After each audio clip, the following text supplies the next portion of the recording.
welcome to another broadcast of The Soul of the Everyman on the ArtistFirst Radio Network.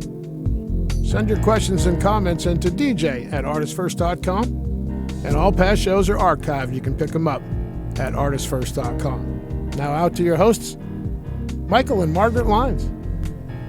Thank you very much, Z-Man. And I hope you all would know who we are by now. But my hope may be ill-founded. And tonight's show is about ill-founded hope. Oh, it is now. No, it's just about hope. Oh, all right. And we would hope that you would enjoy it. Yeah, well, Anyway, so Merry Christmas to all as it's coming up, and Happy Hanukkah, because we are right in the middle of the Hanukkah season, and I believe this is the second night. So hope springs eternal. If you're figuring you're going to get the good gifts at the end, hey, you can give up now. And there are many other holidays of various sorts, so happy all those things to all you people. And I am Michael. And I am Margaret. And this is the Soul of Everyman. And now we've wasted at least 30 seconds. And you were hoping we would have a show going by now, but we will. The hosts have not been drinking. We hoped we would have been, but we haven't been. Tonight is on hope. And I thought, when we thought of this topic, and this was a couple hours or so, 3 ago, I said to myself, or actually I said to you, and I said to myself first, I thought we had done a show on hope. And I went back and looked at the archives and went back over the last year and a half or so, and there's quite a few shows, and not one blessed show has been on hope. So we've been hopeless for a year and a half. Oh, I see. We're going to rectify that tonight. It will no longer be a hopeless moment in our show. We were running completely hopeless for the last year and a half. Hopelessly, we were running into the ether. So now, without further ado, but hope, to be serious for a minute, I would postulate that particular sentiment, or it's more than a sentiment, but that particular kind of underlying motivation is probably why, almost anything that we do, almost anything that anybody does, at some basic level is motivated by hope. Maybe at the smallest level, you hope that when you open the cupboard, there will be a cookie. And sometimes your hope is dashed, and you have to go to Walmart and get one. But and you dig deep into that bottom of that carton of ice cream, thinking there's going to be one more scoop in there somewhere. And sometimes despair overcomes you, and you have to lick the spoon.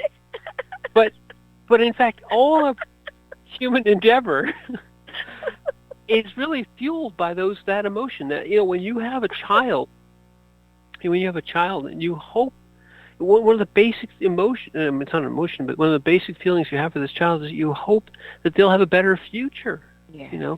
You hope that they'll be happy and that they'll be fulfilled, and you yourself have hopes for your life and for these kind of grand, everything from the grandest of grand visions to the smallest of things, like the cookie. It's all kind of based on hope.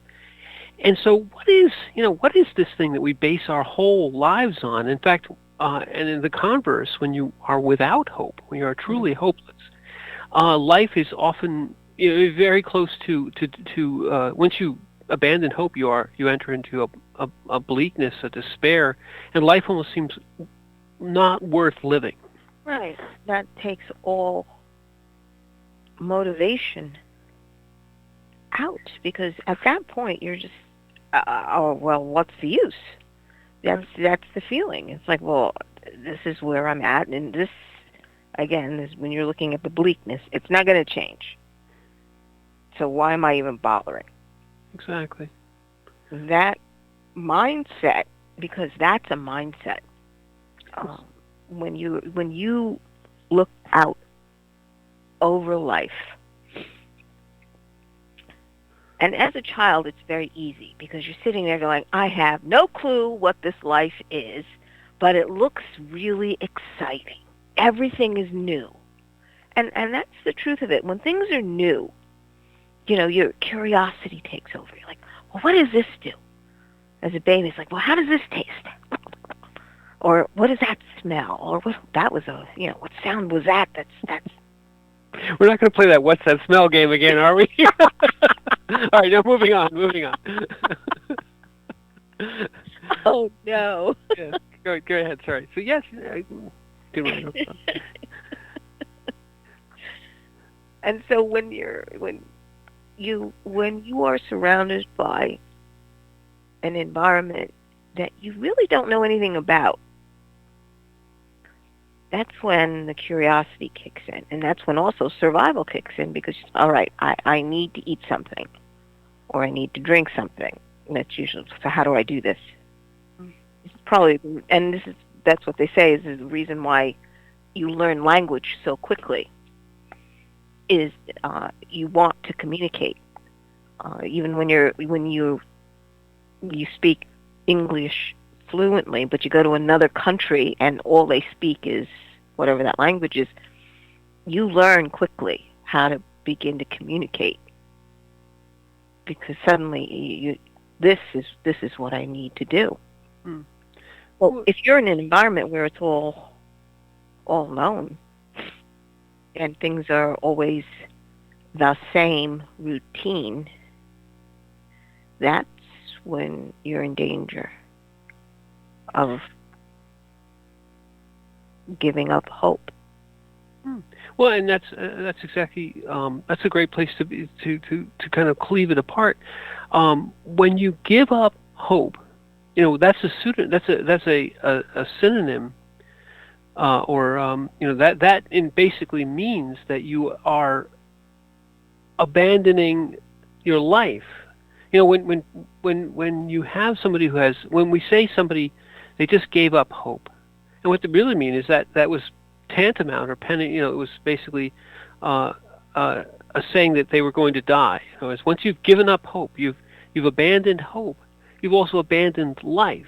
The two are almost tied together. Two sides of a beating heart is that if you have hope, you have life. And the converse saying is, if there's life, there's hope.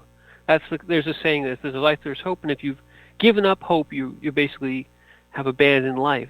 So this thing that we call hope, this four-letter word, and a lot of four-letter words are very significant: love and life and so on. But and there are other ones we won't go into. But hope is so essential that we almost overlook it. You just said it. You said when children are born, almost immediately their curiosity kicks in, their survival instincts kick in, but their sense of wonder and not knowing what's coming and what their environment holds is really the sense of what's the future hold. From where I am, the possibilities seem limitless. Anything could happen, and I think to some extent that's right around. It's not maybe the core, but it's right around, very close to the encapsulation of hope. Is that anything could happen, and the sense of wonder and of anticipation and of unknown, of the unknown being something that is coming and might be good, or at least might be different. Sort of the core of this, or the shell of this whole concept of hope. And what you said earlier too, just a moment ago, is that once you say to yourself, nothing's ever going to change. The current situation I'm in is horrible and just going to remain this way forever. Why bother living anymore? So those are in the words of I've given up.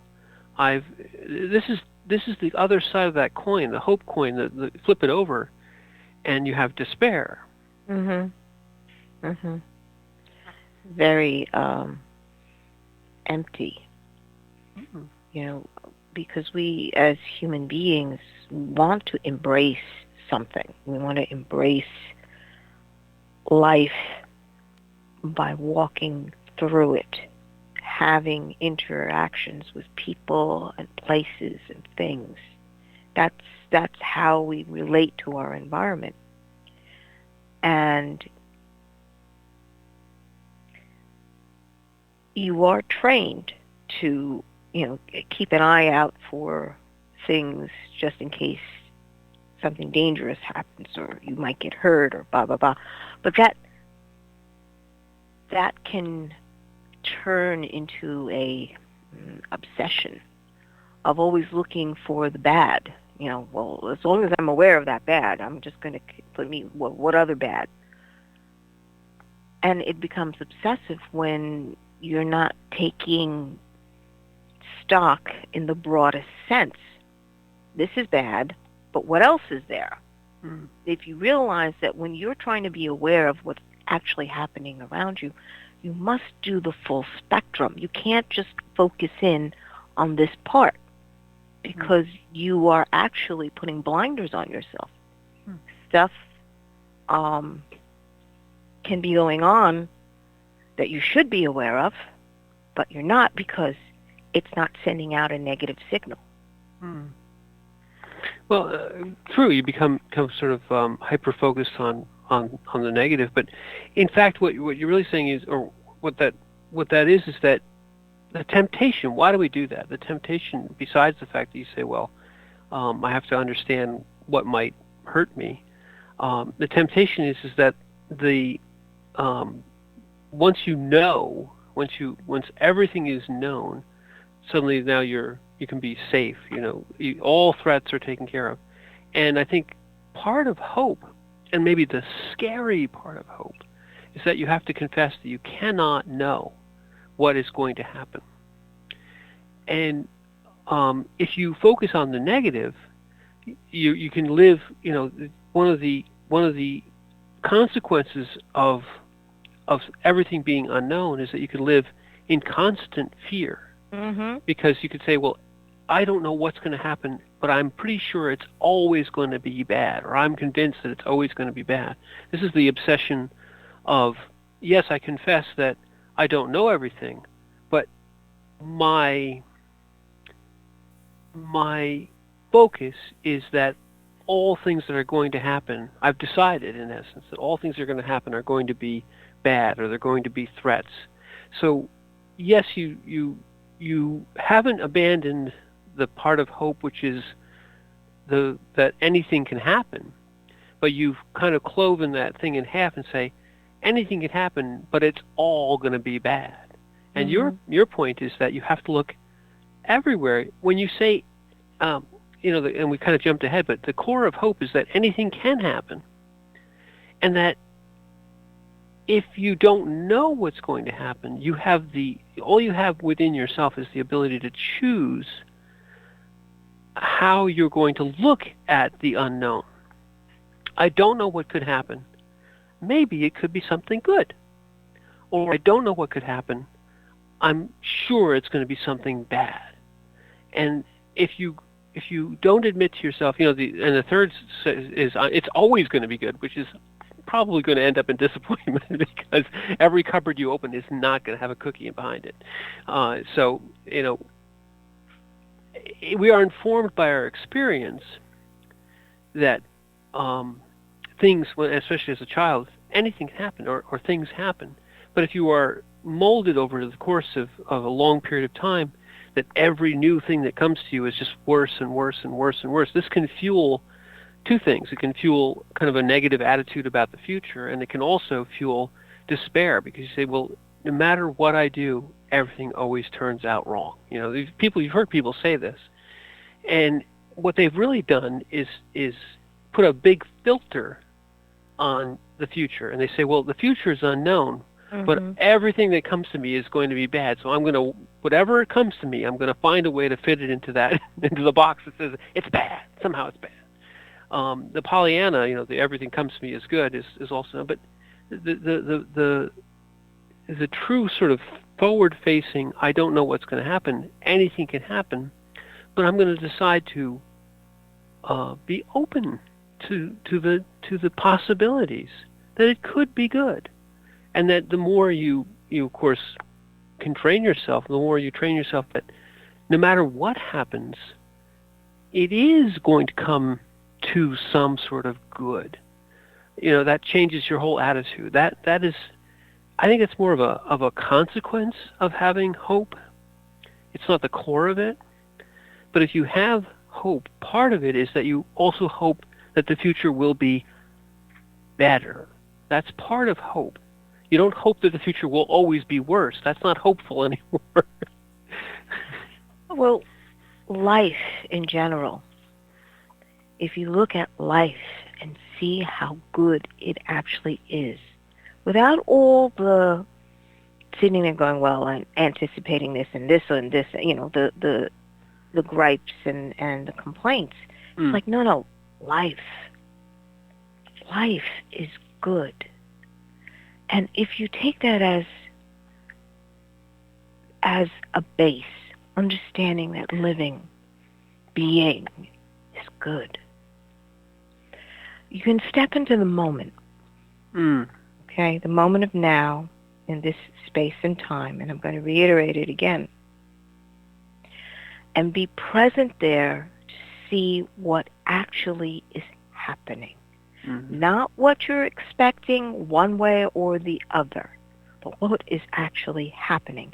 It's like we had this, had a discussion about this before, where people, when they are meeting other people, they've already made up in their mind, like the people who are trying to find someone who's going to be a significant other to them. They've already decided certain things about that other, what I really want. And instead of meeting the other person as, who is this person in front of me? What is it this person is actually saying? And what does that reveal about that person's heart to me? Instead, they're going, well, okay, wait. We're both interested in art and we fly both fishing. Right. And we both enjoy going off and exploring nature or doing nature walks, and we both like to eat this kind of food, and we both have a similar Facebook post, and we both blah blah blah. It's like they're checking off requirements instead of being right there in the moment, meeting this soul where they are. And what does that reveal to you? Instead of, it's always going to be this way. Whoever I meet is always, the wrong person. They're always this. They're always selfish. They're always blah blah blah blah blah blah. And you're like, okay. So when you met that person, did you actually hear them? And did they hear you? Was there actually a communication going on, or were you both sort of holding up posters saying, these are my traits, and this is what I'm looking for, or these are my traits, and this is what I'm not looking for, And yet, we all know that hope springs eternal because those dating sites do a great business. There are many algorithms to figure out, well, you could try these. Yes. But you're right, and to abstract that, the part of hope is certainly living in the present. It's you don't have to teach children how to hope, because children are living in the present, and when they live in the present, you realize that the limitless tree of possibility springs forth from the present moment, that nothing is known, and things could be good, It is only that through our own, let's call it the darkening of our hearts, or our own internalizing of this sort of voice of it has to be this and it can't be that, and I never get this and I don't want that. That's what turns us towards, it turns us towards this kind of control, I know voice. And the I know voice is also a voice which denies hope. Yeah. Well, here's one thing you cannot do at the same time. You cannot both know exactly what's going to happen and have hope. Okay? It's important. You can't know what's going to happen because hope is a sensation that you don't know what's going to happen. If you understand that the unknown is incredibly powerful, that the present moment is incredibly powerful, and that getting from one to the other, from one present moment to the next, is a leap through the unknown using hope. That is the way to go through your life. Present moment with hope for the next moment. If you say, I know what's going to happen, you might as well just put yourself in a box and pour a nice preservative over you, because you're strangling the hope out of everything, because you already know what's going to happen. And if you've convinced yourself that nothing good is going to happen, you might as well despair. This is where nihilism comes from. This is where people run into there's nothing worth living for, and what is the meaning of life? You Well, question life when you have no hope. yes, and you also can despair of life and take your own life in that despair. Mm-hmm. So it's a very toxic thing to encourage this idea that it starts with that wonderful I, from pride and everything else. I know what's going to happen. You might as well say, I am, all. I am God. I know what's going to happen. It's going to be this, and it's going to be bad, and I might as well just give up, because what's the point? Well, it's admitting that even your everyday experiences of what you say you know, and you do every day, and it's always been this way, and it doesn't change. If you analyze that, you realize you actually don't know how that happens. Just people would ask, how are you today? And I'd say, oh, I'm breathing. And they take that as Ha ha ha. Yeah. Yeah. But I'm quite serious. Hmm. Because the truth of the matter is, I can't control this function of breathing on my own consciously. Not for extended periods of time that my life would depend on it, and I have to keep telling my body to inhale and then exhale, and then no, it's automatic. Mm. Life itself dictates a rhythm and a movement, and everything around you is living and breathing. There's a process that goes on. Now, whether or not you decide that you're going to participate in what's going on around you is up to you, because it takes a lot of energy to do that. It will, when you are absolutely present in the moment and you begin to see things, both good and bad, okay? And the person that is there, you're maintaining this communication with them. And whatever the phrasing is, whatever the intimations are, what is really being communicated, takes a lot of energy to do that. Mm. And it can be, how do I say this?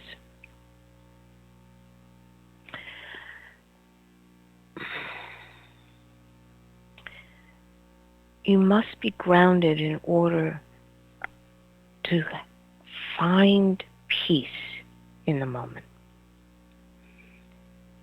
Being present, allowing everything that is going on to unfold around you without having to manage it all, without having to sit there. And when I say manage, I mean sitting there and just sort of making your columns of pros and cons. Well, this is good and this is bad, and this is good and this is bad, and this is good.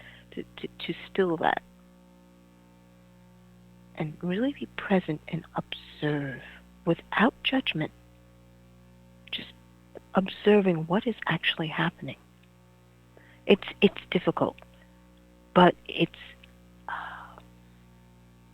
there's a lot more peace in it. Yeah. Well, and the practice of doing that, of moving yourself towards the present moment, is a good one, because in essence what you're doing is retraining yourself, or bringing yourself back to what in essence is, I'll call the present moment, for the sake of this conversation, we're going to call the present moment the instant of hope. Okay. Because when you are in the present, truly in the present, and that's the misnomer there is that no one can truly be in the present at any given time. But let's just say that you try your best to live in the present moment. If you do that successfully, or to any degree, you will find that there is no way not to be hopeful. And the reason that is the consequence of living in the present, why that turns and becomes hopeful, is that you no longer place expectation on the future. You live in the present. I am here. We are here now. And therefore you don't say, well, what's going to happen tomorrow? What's going to happen 10 minutes from now? What's going to happen next week? What am I going to do about my college fund? None of that future living intrudes, because future living is a great way to kill hope. And it's also a great way to spend a tremendous amount of, waste a tremendous amount of energy, not be grounded. Future living. If you live in the past entirely, you can also not only see no hope, but living in the past is living in the I know. And I know there's no hope because there never was hope, and therefore there never can be hope because hope is dead forever, and I might as well be. That's past living. But once you put yourself into the present, and eschew putting your control fingers and all your expectations on the future being the next instant from now, that is the absolute kernel and the instant of hope. That is the present moment, is the moment of hope. And why? Because you can say about the present moment, every single moment of the present moment, I don't know what's going to happen next. It might be good. Life is good. Well, I think life is unknown. Yes, but life in general is good. And it's having that as a default position. Right. Okay? You have that automatically as a child. Right. Life is good. And the minute you don't have that, that's when the wonder of waking up the next morning dissipates. Right. I had always wondered myself about that. When did that leave? Because I remember waking up in the morning as a little one and thinking, this is wonderful. What's going to happen? What does today have in store for me? Mm-hmm. So when did that leave? When did that get beat out of you? Well, and exactly, and I think that we're going to go back to the studio for a break, and we hope we'll be back on the other side. But I think in the other side, when we come back, if hope doesn't fail us, we'll explore that topic a little bit. Okay.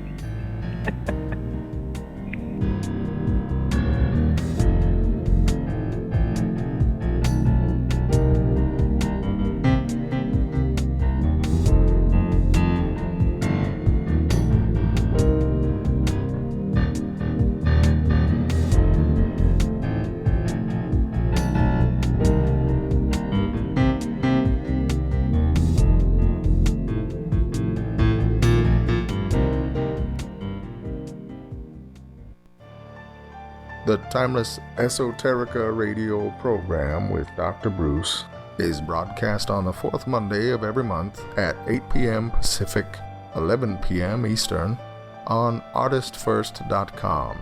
We explore topics including the paranormal, alien life, mysteries, conspiracies, hidden history, oddities, and much more. Each show will feature a special guest with exciting and thought-provoking discussion. Always keep an open mind, an open heart, live forever, and remember Dr. Bruce believes in you.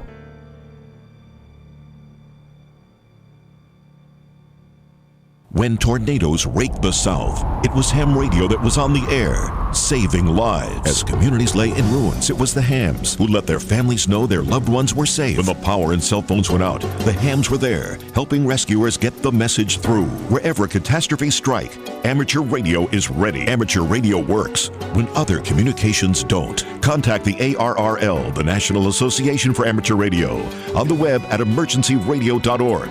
That's emergencyradio.org. There is a Reaper is the story of 5-year-old Christopher Aaron and his life-changing struggle with leukemia. Winner of both the Indy Bragg Medallion as well as the reader's favorite silver medal for memoir, There is a Reaper has more than 100 Amazon book reviews and a 5-star rating. It has been described as life-changing, spiritual, a must-read. Just released on Audible and iTunes, this memoir is also available in paperback and on Amazon Kindle for only 99 cents.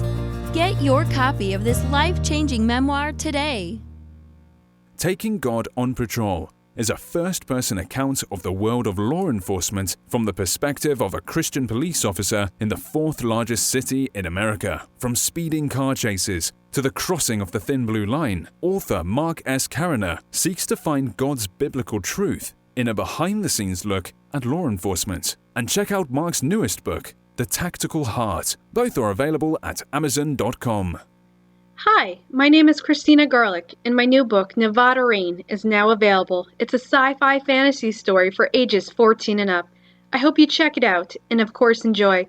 Also, you're listening to the ArtistFirst radio network that has a station for everyone. The Fat Man Gets Out of Bed is the latest book from Michael Lyons, the award-winning author of There is a Reaper. Featuring 13 original stories, this wide-ranging collection has everything. Forbidden love, gods versus demigods, weird invading aliens, sexy seductive artificial intelligence, and unusual passion between the living and the dead. All set amidst fantastic worlds of pain and loss and boundless joy. From the sublime to the macabre to the bittersweet, The Fat Man Gets Out of Bed will leave you breathless with laughter, brimming with tears, trembling with suspense. Available now on Amazon.com, Google Play, iTunes, Kobo, and fine e-tailers everywhere.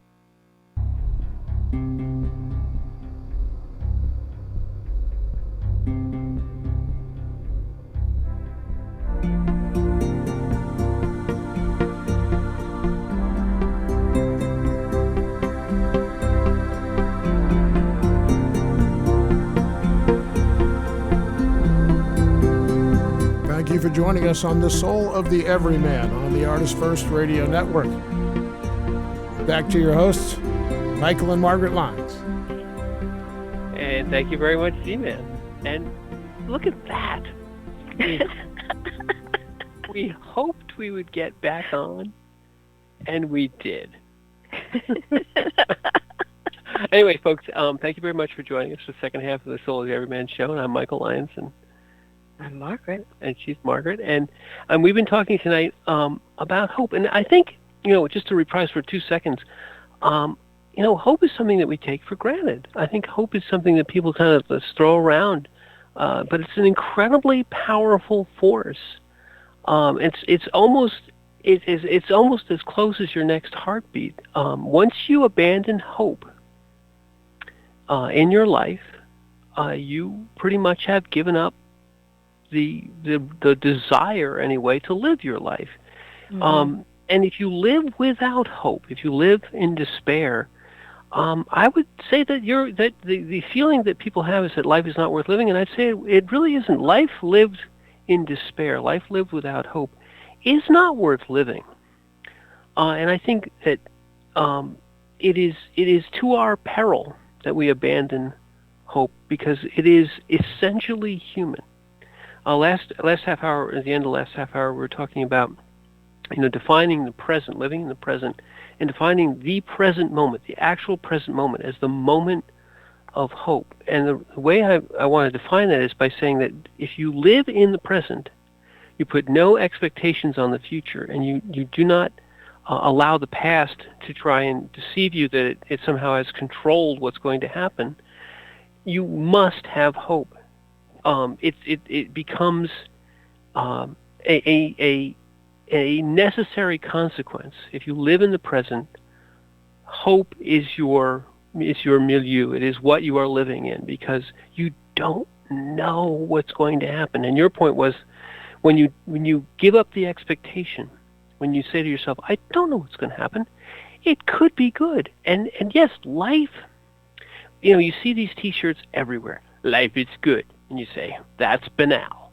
But it's true. People, at a heart level, we feel that life is good, that being alive and living it to the fullest. And even people who are in despair or feeling down, they say, well, I want my life to be good. What happened to my good life?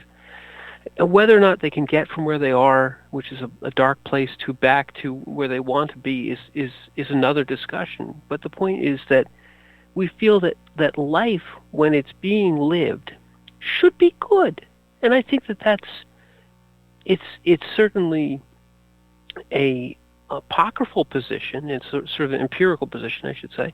But I think it's a true position. I think that our feeling that life is good is a true feeling. And we could go back and kind of go to the very first words of creation. God looked upon the world and it was good.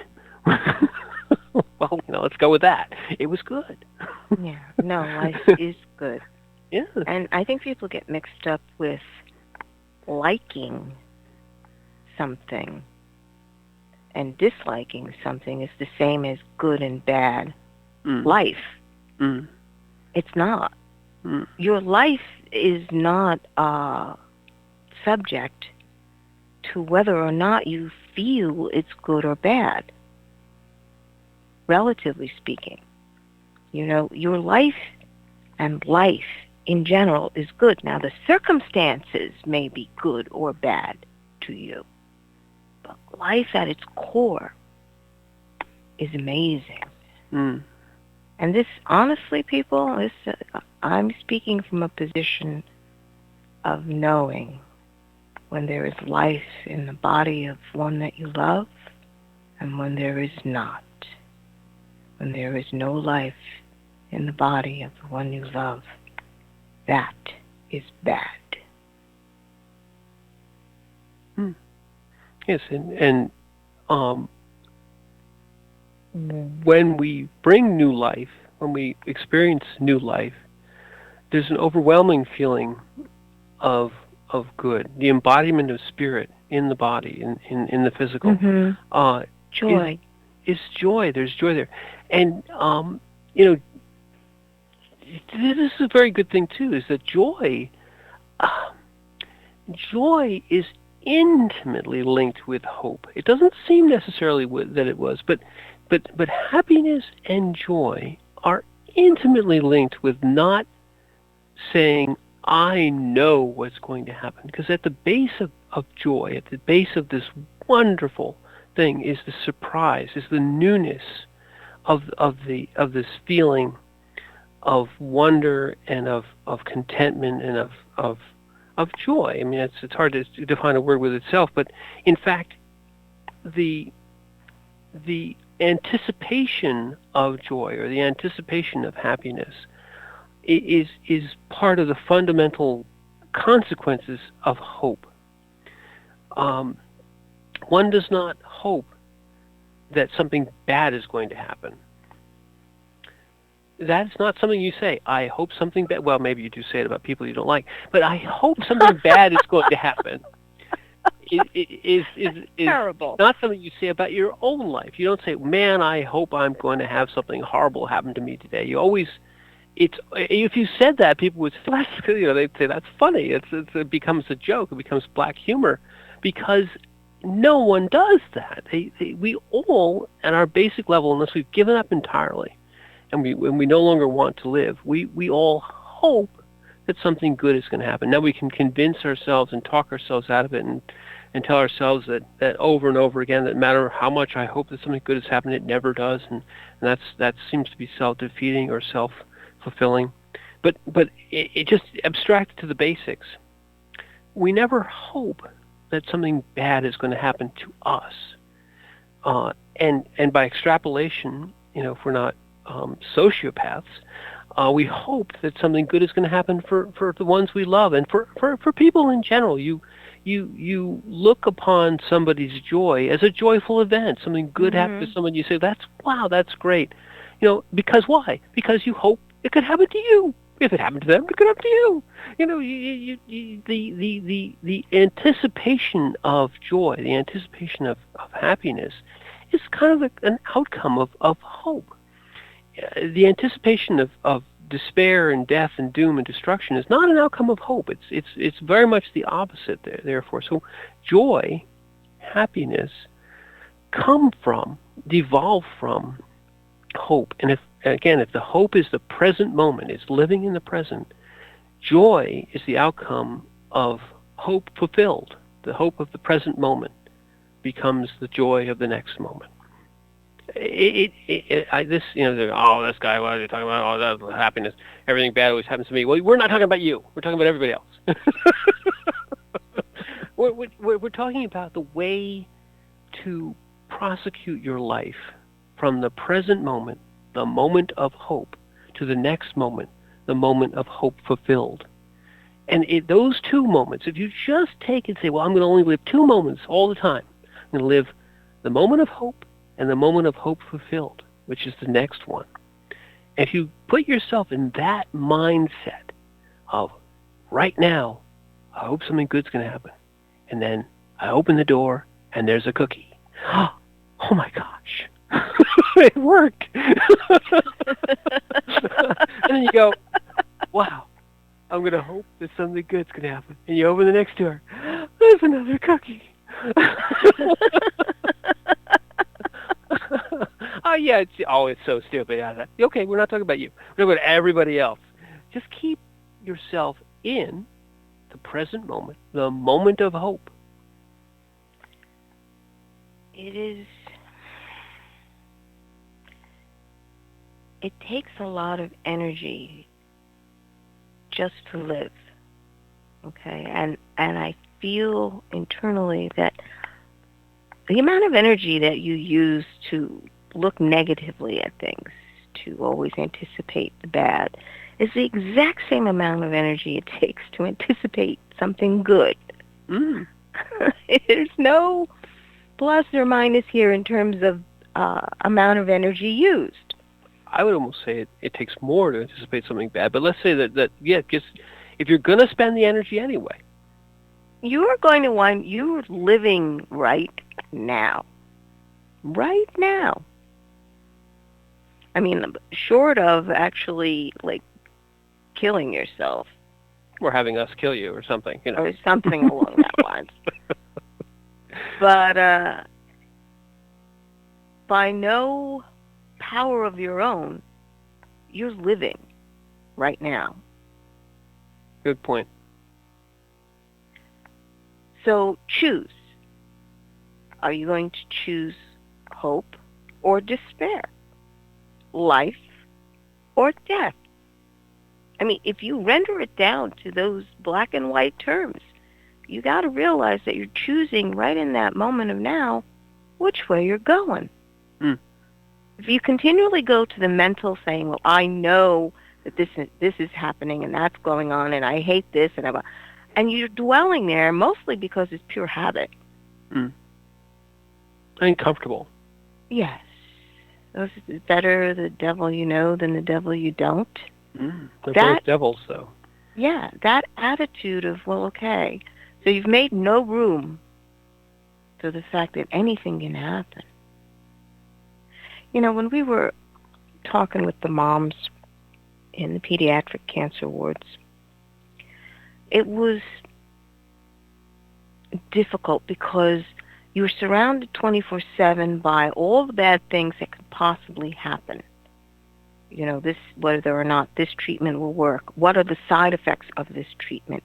Is it just went, complications as it goes on, if this happens, or if this treatment works, well, what are the side effects where this could bring? It's constant that way. The whole medical staff and every organization connected to it is geared that way.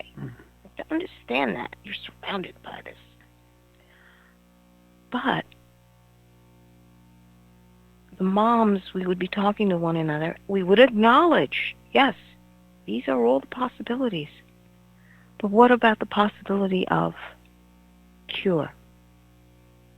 You have your child for the next day. Life continues. You've got to keep that door open, that there's a cure somewhere out there. We just got to find it. And whether or not, because your focus, speaking with the moms, your focus is always your child. And helping this little child stay in that hope for the next moment. Okay? One thing we can always say is the minute someone despairs, they go quick. Yeah. They go quick. The minute they decide, no, I want my next breath. I want to see what tomorrow is going to bring. They will fight. Right. But if they decide no, it's quick. Very, very quick. Could I stop you right there for a second? That point is incredibly important. I want to emphasize it. The struggle to live is a struggle fueled, driven by hope. Your next breath is only taken because you hope. If you don't hope, if you despair, you will not take your next breath. You will go quick. Okay. The other one, the being steeped. I know long-time people who listen to this program know that we spend, Margaret especially, spend a lot of time in the cancer wards with our son Christopher. Every second of every day in those wards, you were told the odds. And I was always viscerally reminded of this wonderful saying in the movie Star Wars: "Never tell me the odds." It's Han Solo, or Indiana Jones, same guy. You never tell me the odds. Why? What is that? What is he saying there? It's not that he doesn't know that it's a serious situation. When you're in the cancer wards, you know you're in a serious situation. It's life or death. But it's life or death. And if you don't hope, it's only death. Correct. And that is from pure experience. Speaking with the moms and the kids, especially the kids, on that cutting edge of the moment of now. And one thing I will tell you is that children live every day without any regret, without any, what should have happened or could have happened. It's like, no, today's good. We do this. Okay, I got to take this medicine, or they're going to be pumping this stuff in me through my Broviac, or I got let me just put this cream on because I want to go do this. They chose every day what it was they wanted to do to fulfill their day. To live. And you must choose every moment that you are alive where you're going to reside. The kids were residing in the moment. And it was so beautiful. And one thing, other thing I want to extract there and put out there is that these children lived with incredible courage, but the foundation of courage is hope. if you want to live in fear, you also are going to be living in despair. And these kids natively, without thinking about it, without even considering that there was any other alternative, faced the life or death situation with hope, and then therefore the consequence of incredible courage. Because what did? They wanted to live. So whatever had to be done, and there were many, many things that had to be done, they would say, okay, I'm going to get that done, or start that thing, or have that treatment, because I want to do whatever I want to do. I want to try the new video game that came into the playroom. Right. And I wouldn't want to go to the next moment of my life without experiencing that joy, that new thing. Mm-hmm. Or, my friend told me that it does this, I want to see that happen. Right. Yeah, it's just beautiful, simple things. Or I want to share, Mommy, can you go get these ingredients? I want to make this for my friend. He's never tasted this before. I want to share that with him. Okay, we'll go do that. But I mean, how precious is that? Where you have two little guys, different cultures, and they've decided that, we both enjoy food. My mom makes this, and we shared that. And, oh, well, Mommy, can we make this so they can try that for what we make? Sure, we can do that. And just it's so amazing, because the sharing of something that you both enjoy, something simple. Well, and food is, what is food but life, and the hope for your next meal, the hope for something good to taste, or that cookie, which we keep talking about, is again the foundation, the spice of life, the spice of nurturing your life, of having something good to eat. Well, something new, something unexpected, something they've never experienced. And so many people become blasé about, oh, well, if that's, I can always do that again later. Right. But the kids knew that they may not have a later. And they weren't frightened by that. No, they just said, oh, well, I'm not going to be able to do that. But let's see what we can do right now. And what's the operative word? Mm-hmm. What can we do right now? Right now. What trouble can we get into? Right now. Yes. So let's turn it around. Let's bring it to the forward. I mean, what these kids are doing in the microcosm of a cancer ward is what we should all be doing in our normal, everyday, wonderful, disease-free lives. And not all of us are going to always be disease-free, and not all of us are always going to be wonderful. But regardless, if you could take the example of children living with hope for the next moment, for the instant of now, which is the instant of hope, and the next moment when something good could happen in the cancer wards, because they're in there right now today. That's right. Right now today, every day. Mm-hmm. Then, I'm not trying to hope shame you, but you shouldn't be despairing in your happy little life, in the suburbs somewhere, because, you got a hangnail. You should be living as they do, with courage, with hope in the present moment, the moment of hope, and hope for the next moment when you could open the cupboard door and there would be a cookie. Because that's what the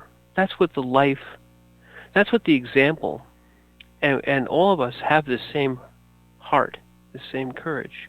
That's what the example of these children are providing us, from an extreme case that we can say, well, that applies to all life. We all are living in the moment of hope, the moment of the present, whether we like it or not, whether we think we are or we aren't. And we have to live for the next moment, which is the moment when something good could happen. Take it to heart. Live in the present.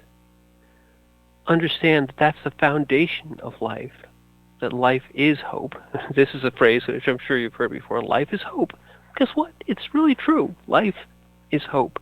Because death is the absence of hope. See, that's not the one they put on all the Hallmark cards. They don't put death is the absence of hope because, it's not inspirational. It's kind of dark. But it's true that life is hope. And life is good. All these platitudes, aphorisms. But that is the core of it. It's understanding that life is good. And it doesn't matter what your circumstances are. What happened yesterday? Well, it's just that I remember speaking with some of the parents, and this is after their children or child had gone, and we all just said, you wouldn't give just for another day. Exactly. And that reality, that when it's gone, it's truly gone, never strikes people.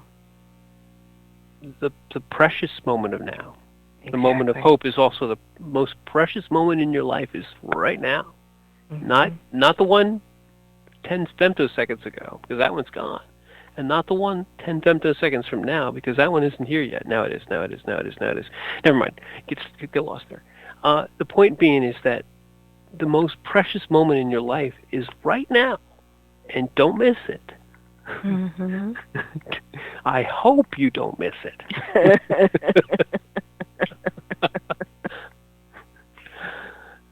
So, I really, this is something we all know. This isn't something that's news to anyone. I think we fool ourselves into despair.